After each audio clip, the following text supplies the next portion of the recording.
నమస్తే, welcome to I dream. నేను లక్ష్మీ దుర్గా.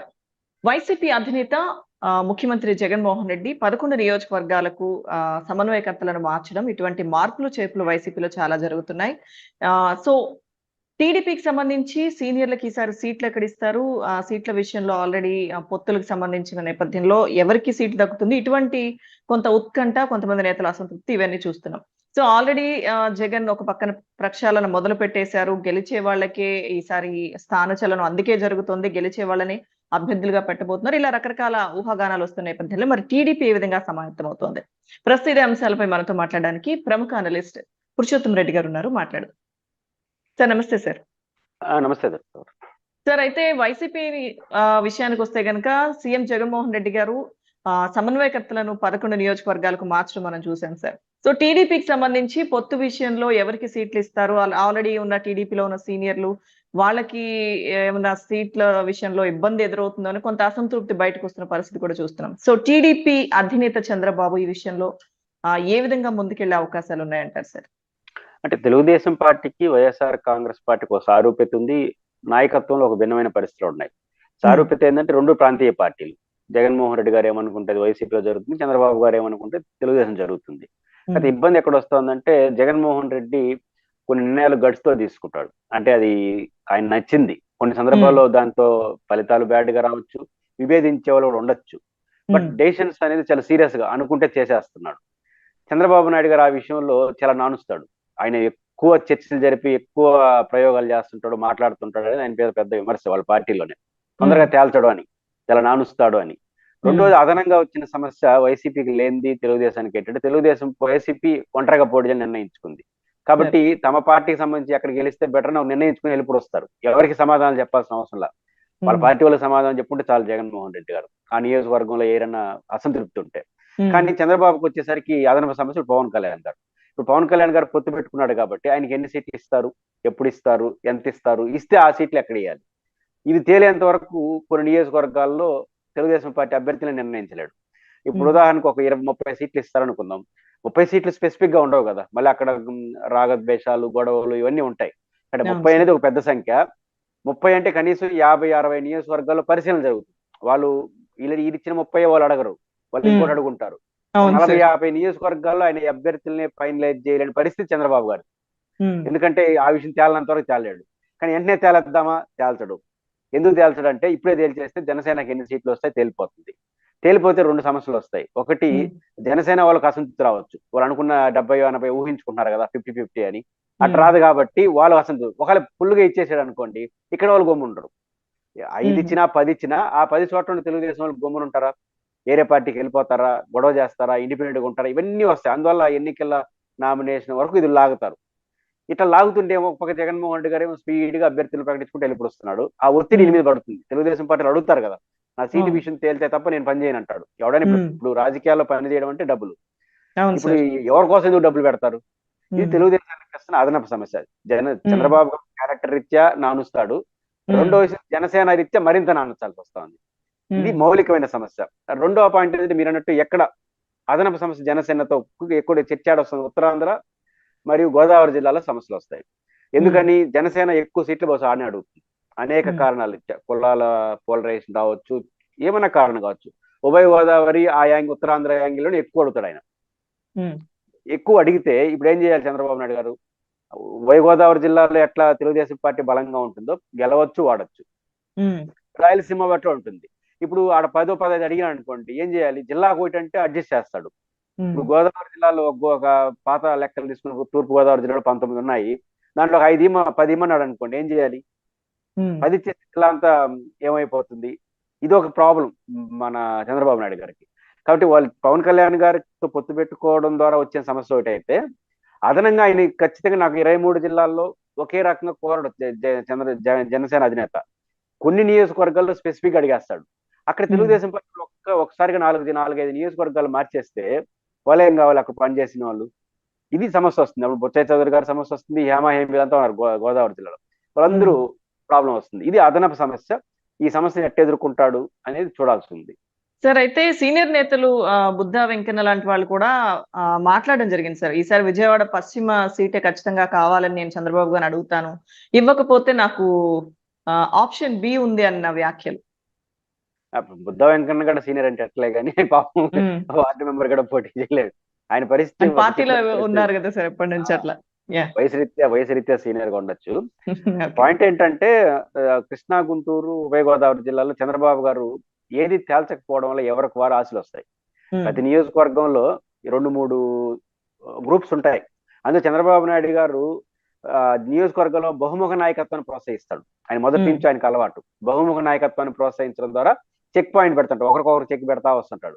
దానివల్ల ఏమవుతుంది, ఇప్పుడు ఒకటి తేల్చకపోతే ఊరుకోడు. కాబట్టి ఇది ఒక పెద్ద సమస్య ఉంటుంది. కానీ తెలుగుదేశం పార్టీలో బహుముఖ నాయకత్వాన్ని ప్రోత్సహించడం ఒక ప్లస్ అయితే, మైనస్ ఏంటంటే నాదని ఇదే తేల్చమంటాడు. దట్టు మీరు ప్రశ్న జనసేన విషయం ఒక సమస్య ఉంటుంది. విజయవాడ 4 ఉన్నాయి, 3-4 ఉన్నాయి. అక్కడ జనసేనకు 1-2 ఖచ్చితంగా ఇవ్వాలి కదా వాళ్ళ లెక్క ప్రకారం. ఆ 1-2 ఇచ్చేసి నాది పోతుందా నీది పోతుందా వీళ్ళు కొట్టాడుకుంటారు. ఇప్పుడు బోండావు మాది పోతుందా, బుద్ధ వెంకన్నది పోతుందా, ఎవరిది పోతుందో తెలియదు.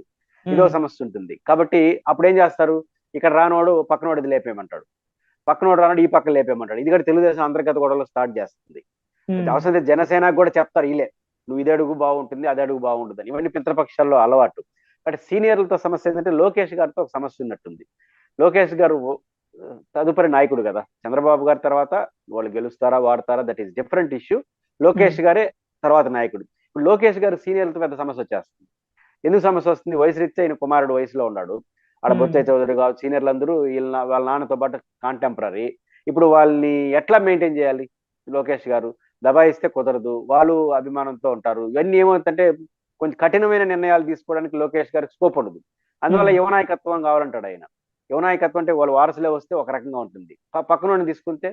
బట్ లోకేష్ గారు తన కంఫర్ట్ రీత్యా, తనకున్న వయసు రీత్యా కొత్త నాయకత్వాన్ని కోరుకుంటాడు. తనకన్నా వయసులో చిన్న వాళ్ళని కోరుకుంటాడు. దానికి ఆ పేరు చెప్పరు, యువకులను ప్రోత్సహిస్తాం ఇవన్నీ చెప్తారు. కానీ అసలు కథ ఏంటంటే సీనియర్లతో లోకేష్ గారికి కంఫర్ట్ ఉండదు. చంద్రబాబు నాయుడు గారికి ఉన్నంత కంఫర్ట్ వాళ్ళకు ఉండదు. కొన్ని కఠినమైన నిర్ణయాలు చెప్పేసాడు అనుకోండి, చంద్రబాబు గారు చెప్తే తింటారు కానీ లోకేష్ గారు చెప్తే ఈ పిల్లోడేది మాకు చెప్పేది అంటారు.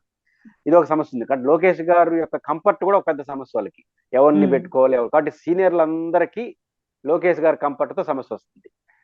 ఇప్పుడు జగన్ గారు దాన్ని దాటేసినాడు. ఆయన రావడమే పెద్ద పొజిషన్కి వెళ్ళిపోయాడు. ఒకరిద్దరు ఉన్నవాడు సైలెంట్ అయిపోయినారు. ఇప్పుడు లోకేష్ గారికి జగన్ గారు లాగా రావాలి పార్టీలో.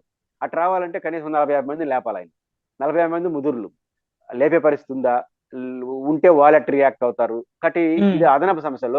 లోకేష్ గారి యొక్క కంఫర్ట్ రాజకీయం అనేది సీనియర్లకు పెద్ద సమస్యగా మారిపోతుంది. సీనియర్లు పక్కన పెట్టే సాహసం చేస్తారా లేదా చూడాలి. సాహసం ఇప్పుడు చేయలేరు, ఎలక్షన్ టైం కదా. కాబట్టి వాళ్ళు కన్విన్స్ అయ్యి వాళ్ళ కొడుకో కూతురుకో కోడలకో ఇస్తే ఒప్పుకుంటారు, కానీ బయట వాడికి ఇస్తే వాళ్ళు ఒప్పుకోరు. ఇవన్నీ చంద్రబాబు నాయుడు గారికి పెద్ద సమస్యలుగా ఉంటాయి. ఆయన మరి ఎలా డీల్ చేస్తారో చూడాలి.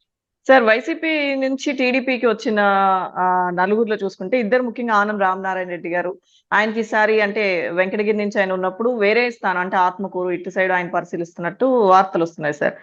ఇంకొకటి నెల్లూరు రూరల్ కోటమిరెడ్డి శ్రీధర్ రెడ్డి గారు, ఆయనకి అదే స్థానం కేటాయించే అవకాశాలు ఉన్నాయి. అంటే ఇప్పుడు పార్టీలో వేరే పార్టీ నుంచి వచ్చిన వాళ్ళు కూడా ప్రాధాన్యం ఇవ్వాలి కదా సార్. అంటే ప్రాధాన్యత ఇవ్వాలంటే వాళ్ళు ఏ అవగాహనతో వచ్చారండి. ఇప్పుడు కోటమిరెడ్డి కావచ్చు, ఆనం కావచ్చు, ఒక అవగాహనతో వచ్చినట్టున్నారు. అప్పుడు ఎమ్మెల్సీ ఎన్నికల్లో చంద్రశేఖర్ రెడ్డి గారిలో వాళ్ళతో ఒక రకంగా ఉంటుంది, అవసరం కొద్ది వచ్చిన వాళ్ళు ఇంకో రకంగా బిహేవ్ చేస్తారు. ఇప్పుడు వైసీపీ నుంచి జగన్మోహన్ రెడ్డి గారు చాలా మంది ఎందుకు మారుస్తున్నాడు, ఇప్పుడు మార్చే లిస్ట్ లో కోటమిరెడ్డి గారిని ఉంటే ఆయన కూడా మార్చేస్తుంటాడు, డౌటే లేదు. నెల్లూరు జిల్లా వాళ్ళందరూ జగన్మోహన్ రెడ్డి మీద గొడవ పడేదని దీని మీద ఇట్లాంటి వాళ్ళు ఒకరిద్దరిని మార్చేయమని. నాకు తెలిసి కోటమిరెడ్డి గారు వైసీపీలో ఉంటే ఇవి మార్చిన 11లో 12 అయినా ఉంటాడు, దాంట్లో డౌటే లేదు. కాకపోతే ఇప్పుడు అంటే అర్థం ఏమిటి, ప్రజల్లో కొంత వీళ్ళకి వ్యతిరేకత ఉంది అని అర్థం అదే కదా. ఆ ప్రజా వ్యతిరేక విధానాల పైన పోరాడాల్సిన ప్రతిపక్షం ప్రజల్లో బాగా వ్యతిరేకత తెచ్చుకుని ఆయన తీసుకొచ్చి పార్టీలో తెచ్చుకుని సీట్ ఇచ్చారనుకో, ప్రజలు దాని మీద ప్రభావం పడుతుంది. ఇప్పుడు ఆడున్న కోపం ఉన్నప్పుడు మరి వస్తుంది. కాబట్టి వైసీపీ నుంచి ఎలా పడితే తీసుకున్నాడు అనుకోండి. ఇప్పుడు ఉండవల్లి శ్రీదేవి గారు కావచ్చు, మేకపాటి చంద్రశేఖర్ రెడ్డి గారు, ఇలా ఆల్రెడీ ప్రజల్లో కొంత వ్యతిరేకత ఉంది. వైసీపీ లీడర్షిప్ లో గొడవ జగన్ గారితో ఇటోళ్ళు మార్చేయమని ఇప్పుడు అందరూ అది తీసుకొచ్చి నెత్తినేసుకున్నాడు అనుకోండి, అది అదనపు సమస్య అవుతుంది తెలుగుదేశం పార్టీ. ఇప్పుడు నెల్లూరులో వచ్చిన సమస్య అదే. ఆనం రామనారాయణ రెడ్డి గారు నియోజకవర్గం మారుతాడు, అక్కడ ఉన్న వాళ్ళు ఏం కావాలి, తెలుగుదేశం వాడు ఆత్మకూర ఇంకోటి ఉంటుంది, వాళ్ళు ఇబ్బందులు వస్తారు.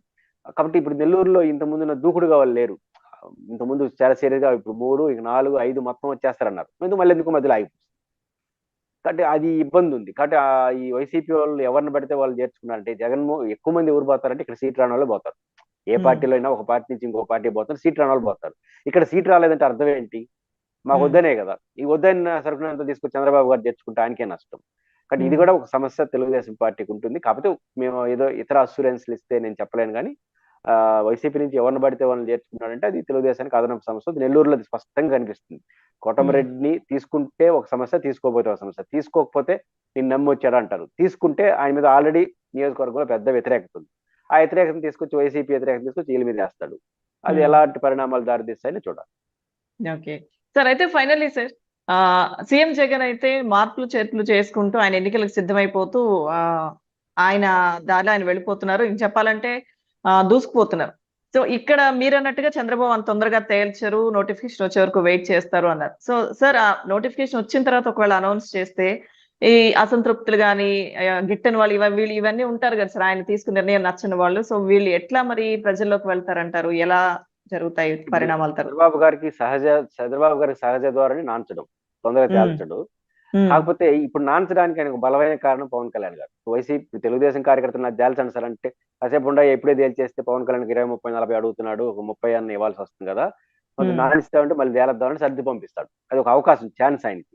ఇప్పుడు పవన్ కళ్యాణ్ గారిని చూపించేసి చాలా మంది చెప్పడు నీకే ఇస్తాను సీటు కొన్ని. కాకపోతే తెలుగుదేశం ఒక లైన్ తీసుకోవద్దు. జగన్మోహన్ రెడ్డి గారు ఒకసారి 175 ప్రకటించేసాడు అనుకోండి, నాకు తెలిసి ప్రకటించేస్తాడు. సంక్రాంతితో ఒక మంచి ముహూర్తం పెట్టుకొని 175 ప్రకటించేసాడు అనుకోండి, విపరీతమైన ప్రజలు తెలుగుదేశం మీద పడుతుంది. ఆయన ప్రకటించేసినాడు, మా సంగతి ఏంటని. రెండోది, ఇప్పుడు మార్పులు చేర్పులు చేస్తున్నప్పుడు తెలుగుదేశం నుంచి ఒత్తిడి వస్తుంది కదా. ఏమని వస్తుంది? ఇక్కడ రాకపోతే కనీసం వైసీపీ కన్నా పోదాం అనుకుంటారు కదా. ఎవరైనా ఆశావాహులు అదే చేస్తారు. అదేనా చేసి మేము పోతా ఉంటారు వీళ్ళు. కాబట్టి జగన్మోహన్ రెడ్డి గారిని వన్స్ 175కి అనౌన్స్ చేసేసి నియోజకవర్గ ఇన్ఛార్జీలు పెడితే ఆడ డోర్లు క్లోజ్ అయిపోతాయి. ఇక్కడ పోవాలనుకునేవారు తెలుగుదేశంలో బలమైన క్యాండిడేట్ కొంతమంది ఉంటారు కదా, వాళ్ళకి సీట్ రాదనుకుంటే పవన్ కళ్యాణ్ కారణం కావచ్చు, తెలుగుదేశం అంతర్గత కారణం కావచ్చు, నేను వైసీపీ కన్నా పోదాం అనుకుంటాడు. ఇప్పుడు ఆయన అనౌన్స్ చేసేస్తే జగన్మోహన్ రెడ్డి ఆడిపోయి ఏం చేస్తాడు? డోర్ క్లోజ్ అయిపోతాయి. కాబట్టి ఇక్కడ తొందరగా తేల్చమని తెలుగుదేశం మీద 2 రకాల ఒత్తిడి. ఒకటి జనసేన కారణం, రెండోది మనం వైసీపీలోనూ ఇంకో పార్టీలో చేరదామని కోరిక కూడా కొంతమందికి ఉంటుంది ఈయన సీట్ ఎక్కిపోతే. కాబట్టి ఒత్తిడి చంద్రబాబు పైన విపరీతంగా ఉంటుంది. కాకపోతే ఈ బలహీనతలు ఏదైతే చంద్రబాబు గారికి ఉన్న నేచురల్ బలహీనత, జనసేనకి ఎక్కువ సీట్ ఇవ్వాల్సి వస్తుందేమని బాగా నాంచే అవకాశం ఉంది. జగన్మోహన్ రెడ్డి గారు ఖచ్చితంగా నాకున్న అంచనా ప్రకారం యాజ్ ఎర్లీ టోటల్ సీట్లు ఒకేసారి ప్రకటించేసి మరింత ఒత్తిడిని తెలుగుదేశం మీద పెంచుతాడు. ఓకే, సో నెక్స్ట్ టీడీపీ ఏం చేస్తుందో చూడాలి. Right sir, thank you so much Purushottam Reddy గారు.